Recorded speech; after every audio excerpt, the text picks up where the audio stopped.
This is furthermore proof that car companies are so out of touch with their consumer base that the only thing that they can focus on at this point is appeasing their shareholders.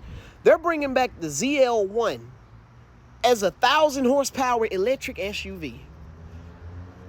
Not a fucking soul in the world asked for this. Now suddenly, since they getting their ass kicked by the Ford Mustang, they want to discontinue the Camaro and bring it back as a great value Mustang Mach-E or a Blazer Plus. No, y'all getting this ass whooping. First and foremost, who the fuck told y'all to make this motherfucker and not put a goddamn V8 in it?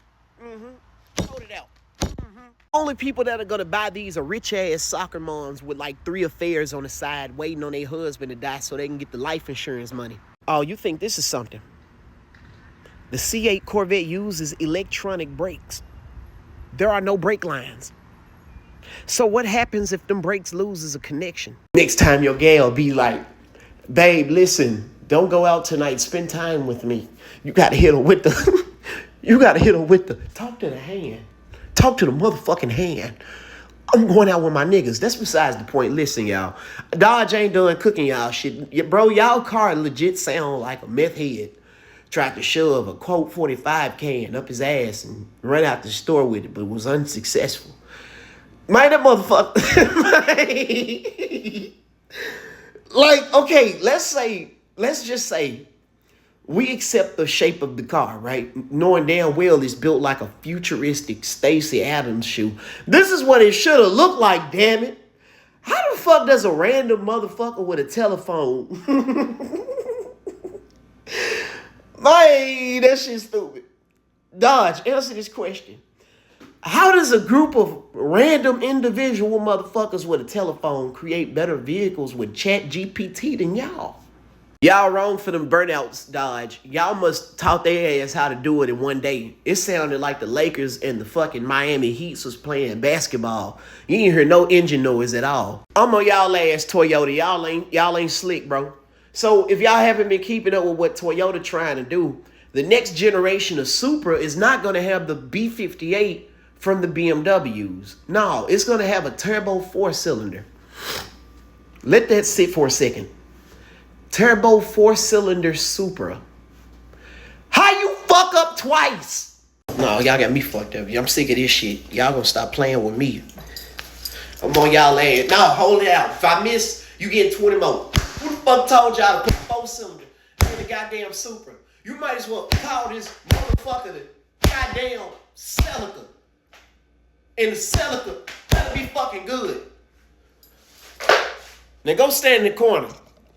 So after production ended with the Ford Lightning, we wouldn't really see another muscle truck till 1998 when Dodge released the Dakota RT. This truck featured a 5.9 liter 360 cubic inch V8 known as the Magnum. It featured multi-port fuel injection, a 21mm rear sway bar. It featured 391 gears. It also featured the 4.6 RE 4-speed transmission. It also had a hydraulic roller tappet valve train. And it went 0 to 60 in 7.8 seconds. Let's also not forget the 17 by 9 inch wheels and the 255 Goodyears all the way around. And believe it or not, making more power with this truck was as simple as getting a 100 shot of nitrous, 150 shot of nitrous, and an ECU reflash. Then from the left field, Ford came out with the SVT Lightning. Now, under the hood was a 5.4 liter Eden supercharged modular engine that made 360 horsepower and 440 foot-pounds of torque. Had a 3.5 inch aluminum drive shaft and 355 gears. By 2001, they gave the second gen Lightning a boost in power and torque, so it was now making 380 horsepower and 450 foot-pounds of torque.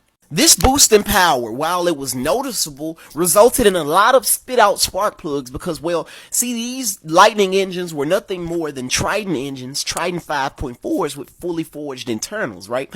But the weak point of these Triton engines were the heads. See, they like to spit out spark plugs. So by 2003, SVT gave the Lightning a revised head with about 8 threads for the spark plugs. So that pretty much solved that issue. And of course, I had somebody say, oh, what about the S10? What about the Ford Ranger? You see, the S10 and the Ford Ranger were just regular standard trucks, but they did have muscle truck potential. You could take the SN95 drivetrain and swap it into a Ford Ranger, throw a little bit of dope on it, and you have a almost 450 horsepower monster. This truck didn't weigh anything. As for the S10 trucks, you can do a 383 swap, a power glide transmission, 9-inch rear end, and you'd have GMC Cyclone potential, especially if you combine a 383 S10 with a 250 shot of nitrous. However, GM's true muscle trucks, if you want to be honest, came in the form of the 1999 to 2007 GMC Sierras and Chevy Silverados. You see, if you remember way back in 1997, GM came out with the C5 Corvette that bore the LS1. Now, they took the LS1, re-engineered it to form the Vortec line of engines that, grazed the engine bays of their early Silverados and GMC Sierras. Oh boy. When they got their hands on the Vortec engines in these single cab trucks from GM, they found out very fast that these were the Toyota Supras of the pickup world. Bro, we're talking 700 plus horsepower on stock internals. And the only thing you had to do to ensure that your truck lived and operated perfectly was build your damn transmission, because the 4L60E did not like more power. Oh, but we can't finish this video without talking about the mother of the Ram TRX, a truck that cemented Dodge as the most insane car company to have ever been created. The SRT10 Ram truck. Now, this thing is absolutely nuts. Dodge took a regular Ram truck, dropped the 8.3 liter V10 under the hood, and gave you two options. Now, these two options depended on whichever truck you got. They had a single cab and a crew cab. The single cabs only came with a manual. The crew cabs came with the automatic. And everything about this truck screamed crazy. Like, the wing on the back of this thing provided 165 pounds of downforce. The wheels were 22 inches all the way around.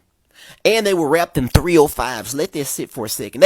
Dodge been doing this. This ain't their first time with the Hellcat or the Scat Packs or the TRX. They've been crazy since the late 90s. Hey guys, this was part 2 to the Muscle Truck series. If you would like me to formulate a part 3, put a banana in the comments below. I love you guys. Thank you for all y'all support. I love y'all so much, bro. Like, I'm about to cry right now. Y'all make me so happy. Y'all really do. Y'all changed my life. I don't usually talk like this at the end of the videos, but I do want to show my appreciation. So yes, if you would like a part 3 to the Muscle Truck series, drop a banana in the comments. Listen to what I'm saying. This is the cleanest Marauder that I've ever seen. Has 70,000 miles on it, mini tubbed, and has the biggest lips in the world, bro. That boy has them Fantasias on the back of it. If you've been living under a rock or have no idea what Mercury Marauder is, look at it this way. It's basically a Grand Marquise and some lingerie. Now, for real, the Mercury Marauder is like that one chick from high school that's thick as hell, but you never knew until she wore like some tight clothes. This is the chick wearing baggy clothes of Panther vehicles. Dude has more lip on this car than a bitter ex-wife during an argument. Nah, bro, this thing nastier than a sleepover at P. Diddy house. This is basically a BBW Mustang. There's more lip on this car than a Latina with spandex tights on. I haven't seen anything this perfect since J-Lo's ass in the early 2000s. Somebody finna comment below.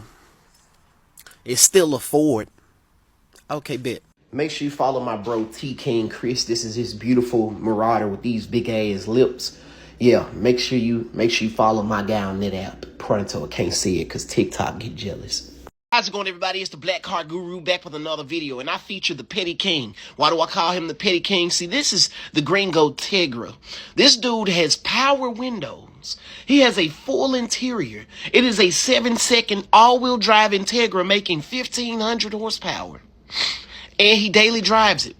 Bro, this thing nastier than a college professor with a hentai magazine collection. Well, all I'm saying is this thing hauls more ass than a scared cat in a haunted house. It's about this man has a pair of anime titties on all 4 corners of this car. There is no reason why y'all should be picking a fight with this man right here. This is a 1,500. This thing probably weighs less than your mother after high school. Oh, like y'all ain't hearing what I'm saying. This thing started off as a normal Integra. Now he got Cherokee the ass cheeks on all 4 corners of this car.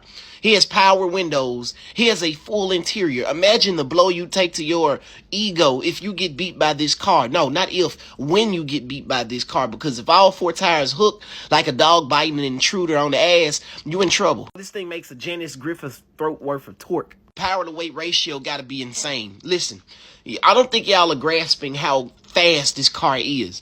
1,500 horsepower, right? Maybe 25 to 2,800 pound car, give or take, right?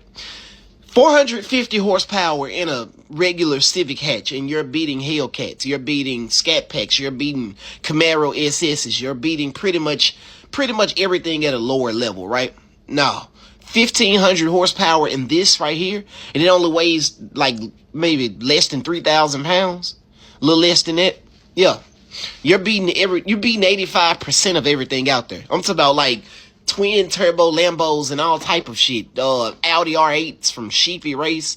No. This thing is an animal. What's up, guys? Make sure you follow Gringo Tegra on the gram. I love y'all. Make sure you hit the link in my bio for some merch. I love you guys.